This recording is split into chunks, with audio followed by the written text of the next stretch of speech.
Karena berdekatan dengan waktu ulang tahun Jokowi yang ke-65, ada spekulasi yang menyebut penangkapan Roy Suryo dan Dr. Tiva sebagai kado ulang tahun Jokowi. Setelah diserahkan ke jaksa, pihak Kejaksaan Negeri Jakarta Selatan membebaskan Roy dan Dr. Tiva. Pemerintah tampaknya tak ingin kasus ini menjadi tsunami politik yang akan menimbulkan gonjangan politik dan keamanan.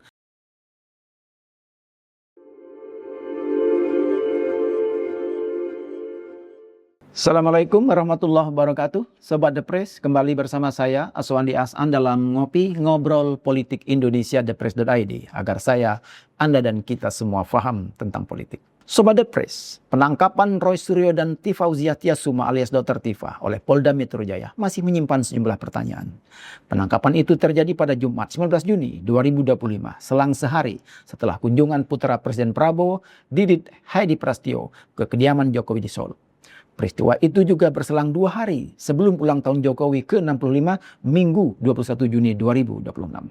Momen penangkapan itu juga bersamaan dengan kontroversi makan bergizi gratis yang diwarnai dengan aksi turun ke jalan massa mendukung dan menolak program andalan pemerintah tersebut. Sobat The Press, karena berdekatan dengan waktu ulang tahun Jokowi yang ke-65, ada spekulasi yang menyebut penangkapan Roy Suryo dan Dr. Tiva sebagai kado ulang tahun Jokowi. Spekulasi ini berkembang karena Kapolri, Jenderal Polisi Listio Sigit Prabowo, dianggap sebagai orangnya Jokowi. Proses penangkapan itu mengisyaratkan adanya pesanan dan dipaksakan karena prosedur penangkapan bertentangan dengan hukum acara pidana. Tidak ada surat penangkapan, pasal yang dikenakan ancamannya kurang 2 tahun, tersangka pun disiplin wajib lapor dan tak ada tanda-tanda akan melarikan diri.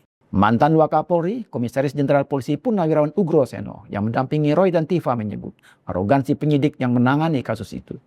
Saya cari informasi siapa penyidik ini. Ternyata ada juga di Indonesia.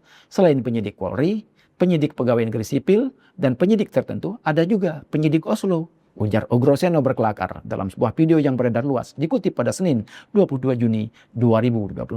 Polda Metro Jaya beralasan penangkapan Roy Suryo dan Dr. Tiva ini bertujuan untuk melancarkan proses pelimpahan perkara dari penyidik ke jaksa penuntut umum.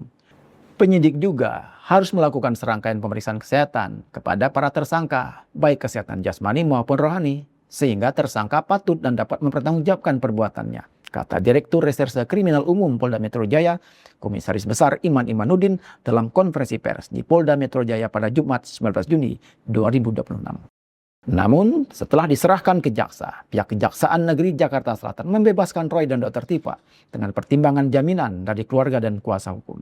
Berdasarkan pendapat dari tim jaksa penuntut umum terhadap permohonan kuasa hukum dan keluarga para tersangka untuk tidak dilakukan penahanan, mempertimbangkan keluarga sebagai penjamin yang bersedia menerima risiko apabila tersangka tidak hadir dalam persidangan, kata Kepala Kejaksaan Negeri Jakarta Selatan Marcelo Bella di Jakarta pada Senin 22 Juni 2026. Sobat The Press, penangkapan Roy Suryo dan Dr. Tiva ini tidak semata menyangkut masalah hukum, tetapi juga dapat dilihat sebagai barometer untuk menakar sikap publik terhadap kasus ijazah palsu Jokowi.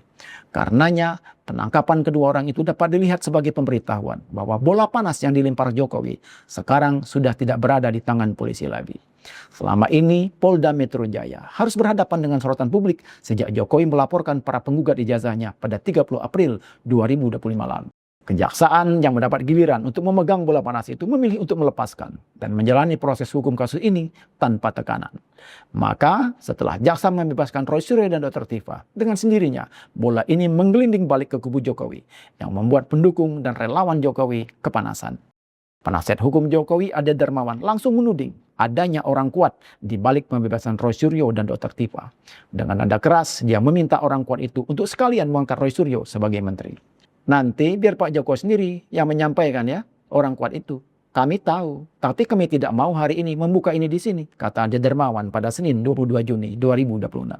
Beberapa pendukung dan relawan Jokowi lainnya melampiaskan kekesalan dengan mengungkit peran Jokowi dan faktor Gibran terhadap kemenangan Prabowo Subianto di Pilpres 2024 lalu. Sementara di sisi lain, dukungan kepada Roy Suryo dan Dr. Tiva lebih masif yang bisa dilihat pada reaksi publik terhadap penangkapan itu. Secara kasat mata, hal ini menunjukkan sebagian besar publik meyakini ijazah Jokowi itu palsu, sebagaimana yang disampaikan Roy Suryo CS selama ini.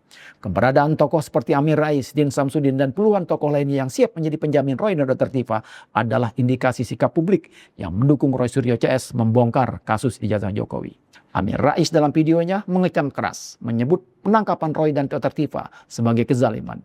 Amin secara khusus meminta Presiden Prabowo untuk tidak bersikap zalim dengan membiarkan kezaliman itu. Bung Bowo, kalau Anda biarkan kezaliman ini tumbuh merajalela, tunggu saja perhara politik yang akan Anda hadapi, kata Amin Rais dalam video di akun YouTube pribadinya Sabtu 20 Juni 2026. Dari masifnya dukungan itu, maka penahanan atau perlakuan non-prosedural terhadap Roy dan Dr. Tifa dapat menjadi isu yang mengkonsolidasi publik yang sudah gerah dengan kasus ijazah palsu Jokowi.